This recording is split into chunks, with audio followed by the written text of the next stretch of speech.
Hey everyone, in this video we will compare Splid and Splitwise.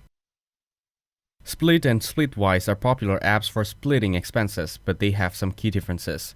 Splid is a simpler, no-frills app designed for easy and quick expense splitting. With its minimal interface, user can quickly add expenses, split them, and track shared cost. It's perfect for one-time events, small groups, or casual use without the complexity of more advanced apps.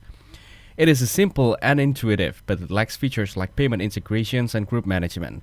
There is no need to sign up and it works offline too. Overall, it's great for users who want an uncomplicated, hassle-free way to split expenses. Meanwhile, Splitwise is a well-established app that excels in managing shared expenses, making it perfect for long-term use. It lets users track bills, settle debts, and split costs equally by percentage or by custom amounts.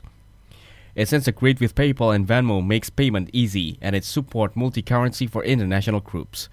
It includes group tracking, reminders, and IOU management, perfect for larger groups or roommates. The interface is clean and easy to navigate, offering a user-friendly experience. It's a go-to option for those seeking a feature-rich, reliable expense-sharing app. In my opinion, Splitwise is better for those who need extensive features, while Splid is better for casual, uncomplicated expense tracking. Thanks for watching. Don't forget to like and subscribe to see more content like this.